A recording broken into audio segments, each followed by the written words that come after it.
कणखर देशा राकट देशा असलेल्या महाराष्ट्राच्या वर्तमानातली ऐतिहासिक घटना महाराष्ट्र नवनिर्माण सेनेच्या माध्यमातून आदरणीय राजसाहेब ठाकरे यांच्या रूपानं महाराष्ट्राला एक समर्थ, कणखर, विचारी, संयमी आणि भविष्याचा वेध घेणारं नेतृत्व मिळालं। हा म्हणता हे नेतृत्व जनसामान्याच्या हृदयावर विराजमान झालं। मराठी माणसांचे तर ते हृदय सम्राट बनले। राजसाहेबांच्या मार्गदर्शनाखाली महाराष्ट्रभर त्यांचे विचार आणि त्यांचे कार्य पोहोचवणारे अनेक जण त्यांच्या बरोबर आले। राजसाहेबांच्या बरोबर महाराष्ट्राच्या नवनिर्माणाची ध्वजा घेऊन एक समर्थ शिलेदार पुढे आले, दिलीप मामा लांडे। कुर्ला विभागातून समाजसेवेचं व्रत घेतलेल्या दिलीप लांडे यांच्यावर चांदिवली विधानसभा क्षेत्राच्या अध्यक्षपदाची धुरा सोपवण्यात आली। त्यांच्या कार्याचा आलेख उत्तरोत्तर वाढत गेला। ज्या ठिकाणी कचऱ्याचे ढीग होते अशा ठिकाणी दिलीप मामांच्या प्रयत्नानं एक भव्य देखणं उद्यान उभं राहिलं। स्वतः राजसाहेबांनी या उद्यानाचं उद्घाटन केलं। IBN लोकमत वाहिनीवरील आपल्या मुलाखतीत त्यांनी या उद्यानाचा आणि दिलीप मामांच्या कार्याचा केलेला उल्लेख नक्कीच भूषणावह म्हणावा लागेल। आमचे दिलीप लांडेंच्या इकडे आता परवा दिवशी मी बागेचं उद्घाटन केलं, अप्रतिम बाग केली। नुसती काहीतरी घाण पडायची आणि तिकडे कचरा होता वगैरे, आज उत्तम त्यांनी तिकडे बाग केलेली। दिलीप मामांच्या कल्पनेतून आणि नगरसेविका सौ शैला दिलीप लांडे यांच्या प्रयत्नानं या विभागात मुंबईतलं पहिलं वातानुकूलित शौचालय उभं राहिलं। अत्याधुनिक सेवा सुविधांच्या माध्यमातून आपल्या विभागातल्या नागरिकांचा जीवनस्तर उंचावण्याचा त्यांनी प्रयत्न केला। कुर्ला विभागासाठी त्यांच्याच प्रयत्नानं पहिल्यांदा बस सेवा सुरू झाली। अनेक वर्ष या ठिकाणी मी या प्रशासनाकडे बसची मागणी केली, परंतु या ठिकाणी काही कारणास्तव बस मिळत नव्हती। परंतु गेले 1 ते 1.5 वर्ष प्रशासनाच्या पाठीमागे लागून हे सुंदरबागवासीय, संजय नगर आणि काजूपाडा येथील रहिवाशांचं जे स्वप्न होतं हे साकार करण्यासाठी अहोरात्र प्रयत्न केले आणि आज तुमच्यासमोर ही BSTची 632 नंबर बस सुरू झालेली आहे। मी इथे जवळजवळ 45 वर्ष राहतो आणि आतापर्यंत बसची वगैरे काही सेवा नव्हती। इधर बस आ गया तो बहुत अच्छा हो गया, हमको बहुत सुविधा हो गई, नहीं तो बहुत चलना पड़ता था। विभागातील कामांबरोबरच त्यांनी पक्ष बांधणीला महत्त्व दिलं। राजसाहेबांच्या उपस्थितीत झालेल्या कार्यकर्ता मेळाव्यानं त्याची साक्ष दिली। दिलीप मामा जसे शिवरायांच्या गाई शेला मामा होऊन गेले, तसा आमचा दिलीप मामा राजसाहेबांच्या नेतृत्वाखाली असं काम करेल आणि गेल्या 10-15 वर्षात त्यांनी दाखवलंय। दिलीप मामा या भागातल्या सर्व आया बहिणींसाठी खरा मामा आहे। जी लोकांच्या आपुलकीची गोष्ट आहे तेवढीच महाराष्ट्र नवनिर्माण सेनेच्या कार्यकर्त्यांनी करावी अशी माझी तुमच्याकडनं अपेक्षा आहे। मी हा जो राजकीय पक्ष काढलाय तो टेंडर मधले पैसे खाऊन माझं घर चालवण्यासाठी काढलेला हा राजकीय पक्ष नाही। माझा कार्यकर्ता हा इतर राजकीय पक्षांपेक्षा वेगळाच दिसला पाहिजे। तो महिलांशी बोलताना, वयस्कर लोकांशी बोलताना, वृद्धांशी बोलताना, लहान मुलांशी पण बोलताना त्याचं वागणं, त्याचं बोलणं, त्याचं चालणं हे आदर्शीर असलं पाहिजे, जबाबदार असलं पाहिजे। इतर राजकीय पक्षाच्या कार्यकर्त्यांना आणि नेत्यांना लाज वाटायला लावली पाहिजे असं तुमचं काम असलं पाहिजे। या अपेक्षेनुसारच दिलीप मामांनी आपल्या विभागात कामांचा जणू धडाकाच लावला। उद्याने, फुटपाथ सौंदर्यीकरण, पाणी प्रश्नासाठी संघर्ष, क्रीडा स्पर्धा, महिलांसाठी योगशाळा, संघर्ष नगरमधल्या पाणी प्रश्नासाठी आंदोलन, हंडा मोर्चा, उपोषण, महागाई विरोधात अनेक आंदोलनं त्यांनी केली। कर्तृत्ववान महिलांचा सत्कार, तुळशी वाटपासारखे उपक्रम राबवले। ककैया महाराजांचे नाव त्यांनी विभागातल्या प्रमुख चौकाला दिलं। दरवर्षी आयोजित करण्यात येणारा कीर्तन सोहळा, विठ्ठल रखुमाईंच्या मूर्तीची मिरवणूक, धननिरंकारी संमेलनासारखे कार्यक्रम त्यांच्या आध्यात्मिक वृत्तीची साक्ष देतो। स्थानिक आमदारांच्या भ्रष्टाचार विरोधात आंदोलन केलं। आरोग्य शिबिराबरोबरच तळागाळातील लोकांवर आपल्या मायेची ऊब पांघरली। वृद्धांना एकविरा दर्शन घडवलं वृद्धांपासून ते शालेय विद्यार्थ्यांपर्यंत सगळ्यांचेच प्रश्न सोडवण्याचा त्यांनी प्रयत्न केला. रोजगार मेळावा, व्याख्यानमाला यासारखे विविध कार्यक्रम राबवले. प्रसंगी रस्त्यावर झाडूही मारला. विभागीय जनतेला अंधारातून प्रकाशाकडे नेणारा नेता अशी त्यांची प्रतिमा आहे. एखादा कार्यक्रम कसा करावा, एखादा उपक्रम कसा राबवावा, आंदोलन कसं करावं, हे राजसाहेबांच्या मुशीतून तयार झालेला एक बिनीचा शिलेदार म्हणून मामाकडे आमच्या महाराष्ट्र नवनिर्माण सेनेमध्ये पाहिलं जातं. सर्व पदाधिकाऱ्यांना दिशादर्शक होईल अशा प्रकारचं काम या विधानसभा क्षेत्रामध्ये पक्षाच्या संघटनात्मक बाबतीत असेल, नागरिक समस्यांच्या बाबतीत असेल, लांडे मामांच्या माध्यमातून उभं राहत आहे हे निश्चितपणे या ठिकाणी मला आपल्यासमोर सांगावं लागेल.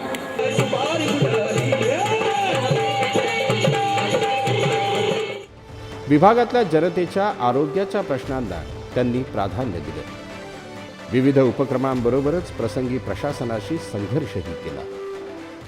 मग चोराच्या उलट्या बोंबा हेच आम्हाला दूषित पाणी पाजतात मुंबईकरांना आणि हेच सांगतात की दूषित पाण्यामुळे रोगराई होते. हे काम ह्यांचं आहे. पाणी प्याय द्या आणि त्यांना पिऊन छान काय होते ते बघा म्हणा. हे पाणी घेऊन जा आणि त्यांना प्याय द्या. याला प्रशासनच जबाबदार आहे, कारण प्रशासनाने अगोदर जर एप्रिल मे मध्ये संपूर्ण विभागात येऊन पाहणी केली असती तर या मलेरियाचा फैलाव झाला नसता. वृद्धांचे प्रश्न विशेष आपुलकीने सोडवले. ज्येष्ठ नागरिकांना ओळखपत्र पुरवले. आपण पाहिलं असेल पूर्वी आम्ही हा अभियान मोफत दिला जात होता, परंतु त्या ठिकाणी आता या महाराष्ट्र शासनाने आदरणीय नारायणजी राणे हे महसूल मंत्री झाल्यानंतर या ठिकाणी त्या फॉर्मात 45 रुपये केलेले आहे. आता ज्येष्ठ नागरिक झाल्यानंतर त्यांना कुठला इन्कम नाहीये, जे काय तुटपुंजी मिळालेले आहे त्यातूनच त्यांचं घर चालतंय आणि अशामध्येच तुम्ही पैसे काढून घेताय. हे जे 45 रुपये तुम्ही घेता हे रद्द करावं आणि हा फॉर्म पूर्वीप्रमाणे मोफत द्यावा. जर देणार नसेल तर हे स्कीम गुंडाळून टाका, परंतु या माझ्या नागरिकांना तुम्ही हेलपाटे मारायला लावू नका.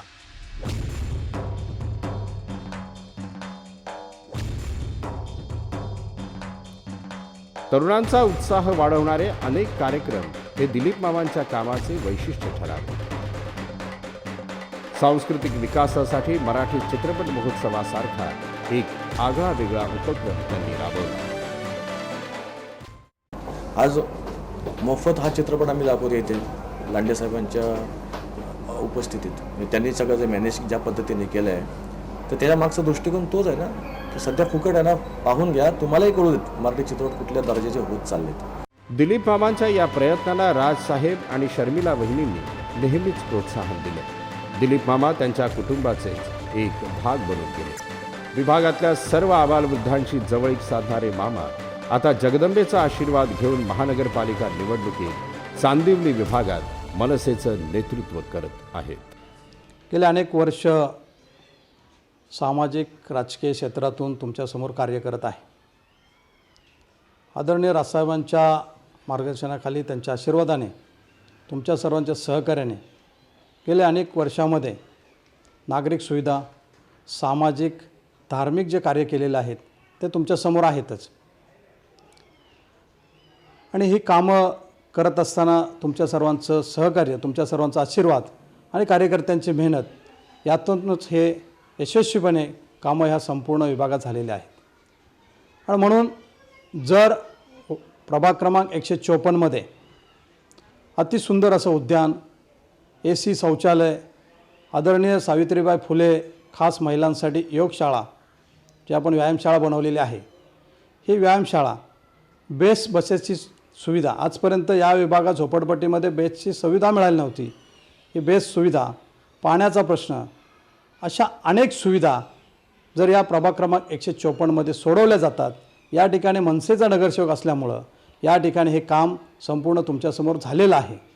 जर एका वार्डात अशा पद्धतीने काम होत असेल तर या चांदवली विधानसभेतील सर्व महानगरपालिकेच्या वार्डामध्ये ज्या नागरिक सुविधा आजपर्यंत मिळालेल्या नाहीत त्या मिळवून देण्यासाठी तुमच्या सर्वांचे आशीर्वाद, तुमच्या सर्वांचं सहकार्य येत्या महानगरपालिकेच्या निवडणुकीमध्ये आदरणीय राजसाहेबांनी जे उमेदवार दिलेले आहेत या उमेदवारांना देऊन रेल्वे इंजिनचं बटन दाबून प्रचंड बहुमताने निवडून द्यावं आणि या चांदवली विधानसभेमध्ये आदरणीय राजसाहेबांच्या आशीर्वादाने, तुमच्या सर्वांच्या आशीर्वादाने, तुमच्या सर्वांच्या सहकार्याने, कार्यकर्त्यांच्या मेहनतीने यशस्वीपणे सेवा करायची संधी आदरणीय राजसाहेबांना, महाराष्ट्र नवनिर्माण सेनेच्या कार्यकर्त्यांना मिळावी ही नम्र विनंती. धन्यवाद.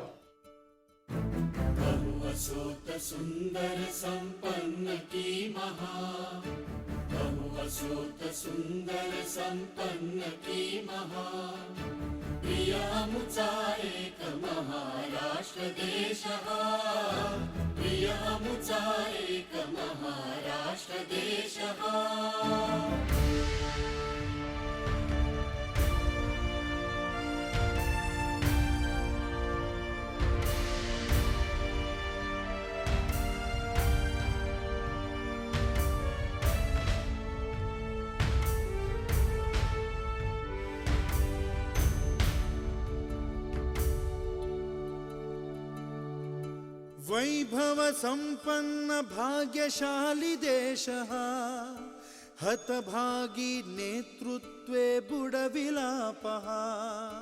वैभव संपन्न भाग्यशाली देशः हतभागी नेतृत्वे बुडविला पहा.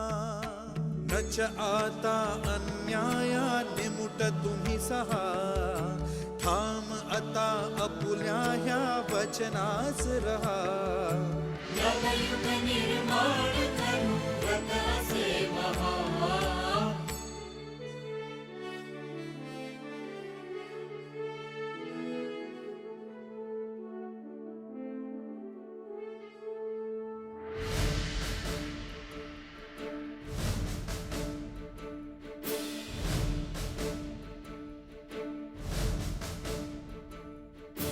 छत्रपती शिवबाचे चरण स्पर्शुनी, जगदंबा मातेची शपथ घेऊनी. छत्रपती शिवबाचे चरण स्पर्शुनी, जगदंबा मातेची शपथ घेऊनी. मर्द मराठ्यानो एकत्र होनी,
स्फूर्ती पवन घोंगावत चहु दिशा घुमे.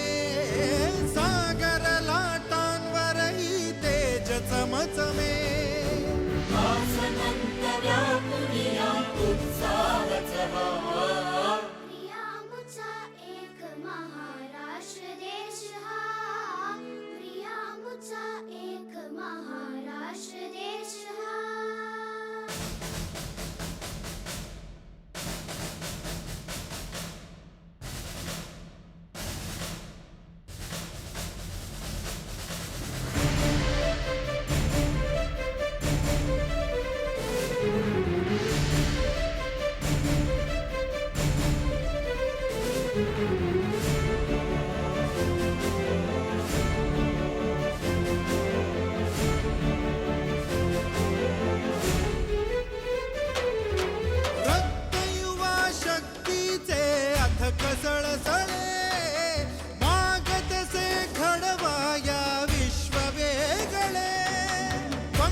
असोत सुंदर संपन्न की महा, बहु असोत सुंदर संपन्न की महा, प्रिया मुचा एक महाराष्ट्र देश हा, प्रिया मुचा एक महाराष्ट्र देश हा.